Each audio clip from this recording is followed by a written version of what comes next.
বলছেন যে পুজোর সময় তার একটা জামা কিনে দিতে পারেনি, চোখ ছলছল করছে।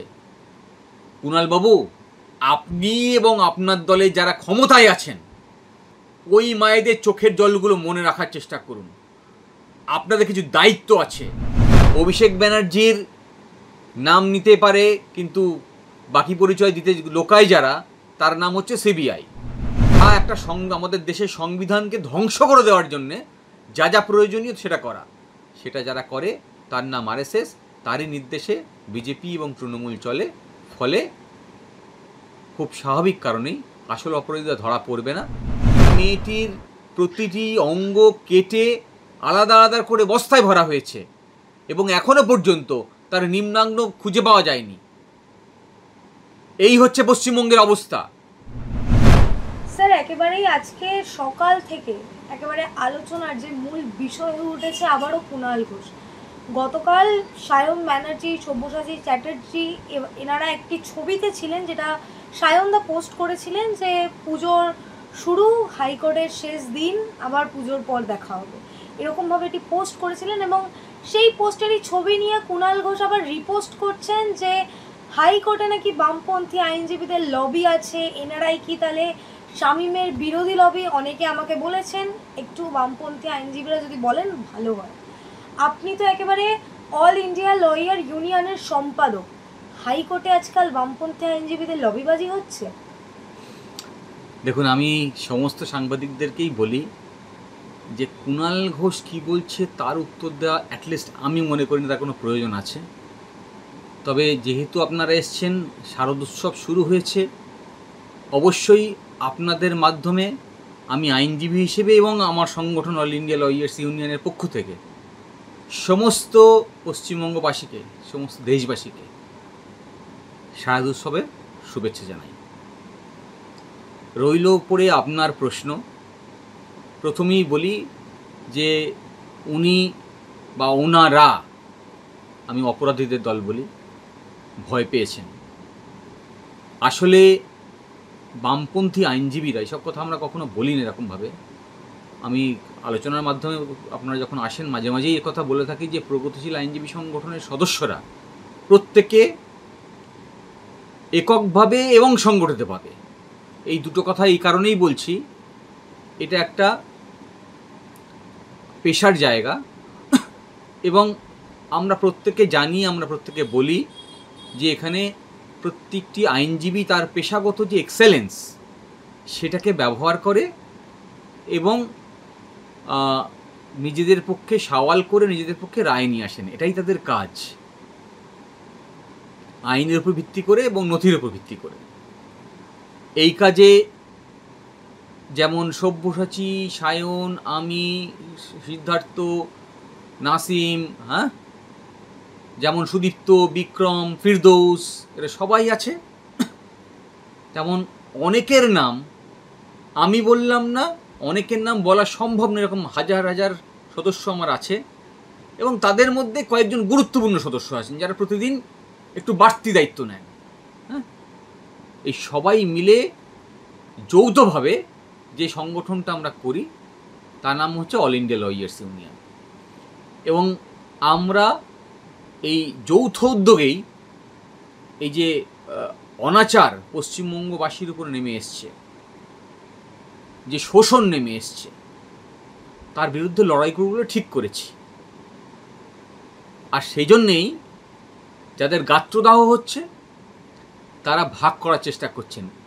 আমি এর আগেও বলেছি, দেখুন যে আরএসএসের দুটো সংগঠন বলেছি, একটা বিজেপি এবং একটা তৃণমূল। দেখবেন ওখানেও যে রাজনীতি ওরা করে, যে দর্শনকে ব্যবহার করে, আসলে যে পন্থাকে ব্যবহার করে আরএসএস এই পশ্চিমবঙ্গ ভারতকে ভাগ করার চেষ্টা করেছে, এখনও করে চলেছে। ভারতবর্ষের যে ঐতিহ্য, এই বিভিন্ন ভাষা জাতির একসঙ্গে থাকার, যেটাকে আমরা প্লুরালিটি বলি, বহুত্ববাদ বলি, সেইটাকে ধ্বংস করার যে স্ট্র্যাটেজি নিয়ে করে, সেই একই পন্থাকে ব্যবহার করেছে কুণাল ঘোষ। কিন্তু আমি এই বার্তা দিতে চাই, এটা আমার দায়ও বটে, যে যাদেরকে বিভ্রান্ত করার চেষ্টা করছেন তারা কেউ বিভ্রান্ত হবেন না। তার কারণ পশ্চিমবঙ্গবাসী জানেন যে আপনারা চোর, পশ্চিমবঙ্গবাসী জানেন আপনারা অপরাধীদের দল। এবং এই পুজোর সময়ও আমি আজকেই একটা ইউটিউবে ভিডিও দেখছিলাম, একটি বাচ্চা কোলে নিয়ে মা বলছেন যে পুজোর সময় তার একটা জামা কিনে দিতে পারেনি, চোখ ছলছল করছে। কুণালবাবু, আপনি এবং আপনার দলে যারা ক্ষমতায় আছেন, আমি এরকমভাবে কখনো বলি না, দয়া করে ওই মায়েদের চোখের জলগুলো মনে রাখার চেষ্টা করুন। আপনাদের কিছু দায়িত্ব আছে, যতদিন শাসক দল হিসেবে আপনি কাজ করছেন। লক্ষ্মীর ভাণ্ডারের 1000 নয়, বহুদিন আগে বলেছি 10,000 দেওয়া উচিত। মায়েদেরকে এরকমভাবে স্বল্প মূল্যে বিচার করবেন না। আর এই যারা শিক্ষক চাকরি হারিয়েছেন, গ্রুপ সি গ্রুপ ডি যারা চাকরি হারিয়েছেন, রাস্তায় আছে পুজোর দিনে, আনন্দ করতে পারছেন না। আপনি তো খুব সুন্দর জামা পরে এইসব রংচঙে কথা বলে বেড়াচ্ছেন। একটু মমত্ব নিয়ে আসুন। শুধু মমতার দল করলে হবে না, মমত্ব থাকতে হবে, তাহলে মানুষ হতে পারবেন। মানুষ হতে গেলে মমত্ব থাকতে হয়। তাই দয়া করে আগে মানুষ হন। বাংলার মানুষ খুশি হবে যদি আপনারা মানুষ হন, যদি মানুষের দুঃখ কষ্টকে উপলব্ধি করার ক্ষমতা থাকে, যা পশ্চিমবঙ্গের এই প্রগতিশীল আইনজীবী সংগঠন তার প্রতিটি সদস্য তারা কমিট করেছে, তারা ওথ নিয়েছে, শপথ নিয়েছে যে যতদিন পর্যন্ত মানুষের মধ্যে এই শোষণ থাকবে, এই বঞ্চনা থাকবে, এই নিপীড়ন থাকবে, তারা এইভাবে যৌথভাবে একসঙ্গে সংগঠিত হয়ে এই লড়াই চালিয়ে যাবে, আর আপনারা জ্বলবেন। আচ্ছা, তিনি তো স্পষ্টত সেখানে লিখেছেন যে তিনি নাকি শুনেছেন, তাহলে কি লবি আছে বলে তিনি শুনেছেন, নাহলে কি করে শুনতেন? উনি শুনেছেন মানে হচ্ছে, এনারা তো স্বপ্ন দেখেন। একজন অপরাধী, একজন মিথ্যুক, তিনি শুনেছেন বললে তাহলে হয় বুঝতে হবে তিনি দিবা স্বপ্ন দেখছেন, আর না হলে বুঝতে হবে যে এটাও অপরাধীদের ভাষা, হ্যাঁ, মিথ্যে ভাষা, প্রবঞ্চনার ভাষা, যা ওনারা সারা বছর ধরে করেন, তার কোনো ব্যতিক্রম নয় এটা। স্যার, একেবারেই অন্য প্রসঙ্গে আসবো। পুজোর আগেই একেবারে আগামীকাল ষষ্ঠী, তার আগেই একেবারে প্রাইমারি সমস্ত মামলা থেকে জামিন পেয়ে গেলেন পার্থ চট্টোপাধ্যায়। তদন্ত প্রক্রিয়া কোথায় গিয়ে দাঁড়াচ্ছে যে এত ধীর হচ্ছে বলে জামিন পেয়ে যাচ্ছেন? গতকালই এই প্রশ্নটি সাংবাদিকরা করেছিল আমাদেরই অল ইন্ডিয়া লয়ার্স ইউনিয়নের সর্বভারতীয় সভাপতি বিকাশ রঞ্জন ভট্টাচার্যকে, যিনি ইনফ্যাক্ট এই মামলাগুলোর নেতৃত্ব দিচ্ছেন। কিছু আইনজীবীকে সামনে আপনারা দেখতে পান, কিন্তু আসলে নেতৃত্ব দিচ্ছেন উনি।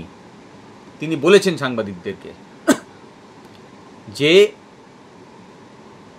আসলে এই সংবিধানে বেল পাওয়াটা তার অধিকারের মধ্যে পড়ে, কিন্তু যেটা একই সঙ্গে প্রয়োজন তা হচ্ছে দ্রুত বিচার করে বিচারের নিষ্পত্তি করা,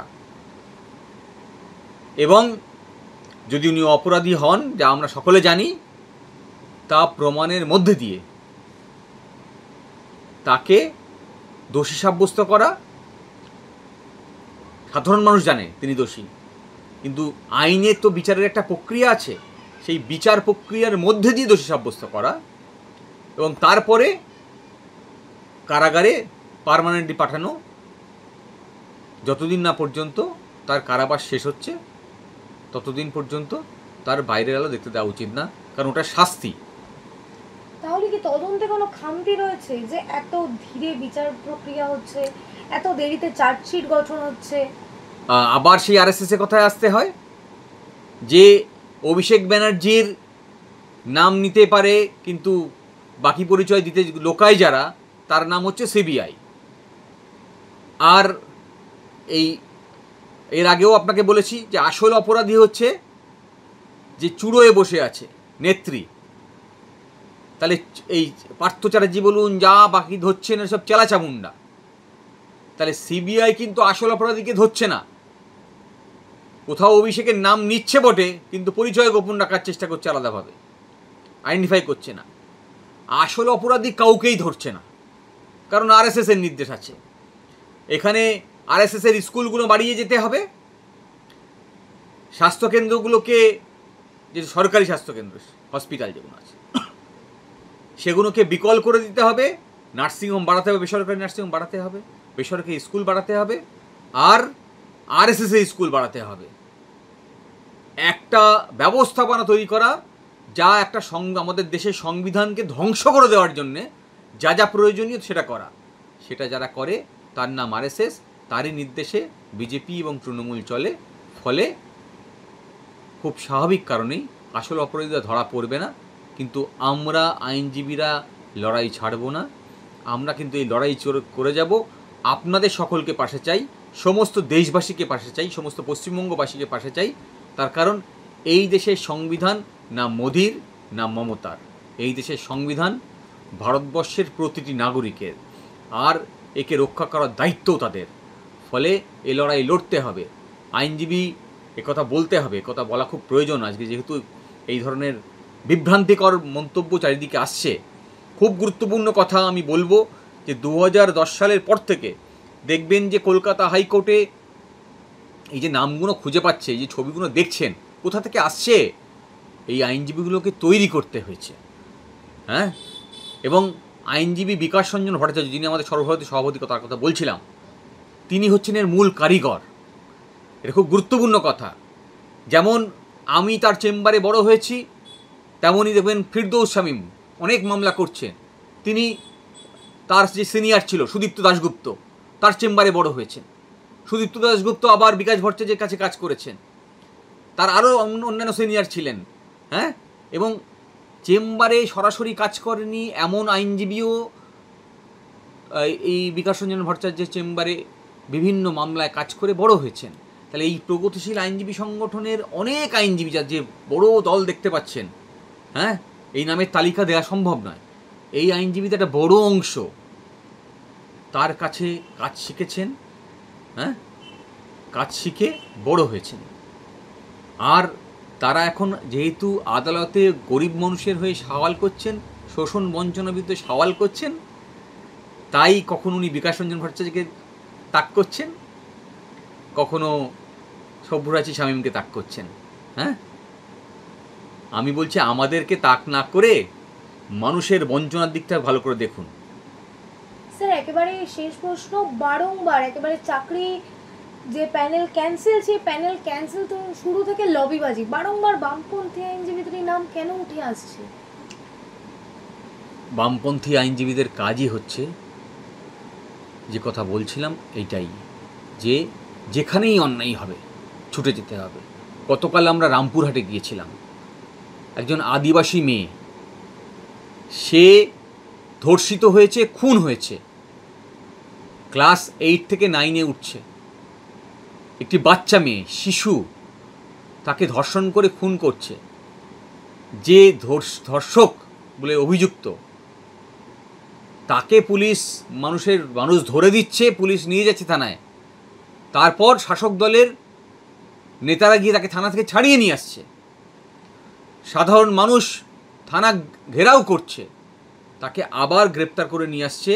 এবং আমি শুনতে পেলাম ওই মেয়েটির প্রতিটি অঙ্গ কেটে আলাদা আলাদা করে বস্তায় ভরা হয়েছে, এবং এখনো পর্যন্ত তার নিম্নাঙ্গ খুঁজে পাওয়া যায়নি। এই হচ্ছে পশ্চিমবঙ্গের অবস্থা। আর সেই শোষণ, বঞ্চনা, নিপীড়ন, মেয়েদের বিরুদ্ধে এই অত্যাচার, এর বিরুদ্ধে যারা লড়াই করে তারা হচ্ছে বামপন্থী আইনজীবী। এর বিরুদ্ধে যারা লড়াই করে তারা হচ্ছে অল ইন্ডিয়া লয়ার্স ইউনিয়নের প্রতিটি সদস্য। সব্যসাচী বলুন, সায়ন বলুন, শামীম বলুন, সুদীপ্ত দাশগুপ্ত বলুন, বিক্রম বলুন, ফিরদৌস বলুন, সিদ্ধার্থ বলুন, নাসিম বলুন, ইজাজ বলুন, তাপস মাইতি বলুন, নামের তালিকা অনেক দীর্ঘ হয়ে যাবে। এরা সবাই এর বিরুদ্ধে লড়াই করে। বিকাশ রঞ্জন ভট্টাচার্য সাহেব এই বয়সে, তিনি গেছিলেন তার বাড়িতে গতকাল দেখা করতে, আমি তার সারথি ছিলাম, দেখে এসছি একটি সন্তানহারা মায়ের চেহারা, আরও একটি আরজি করের ঘটনার পরে এইরকম শত শত ধর্ষণ খুনের ঘটনা ঘটে চলেছে। এইসব নিয়ে কোনো মন্তব্য নেই। এরা অসভ্য।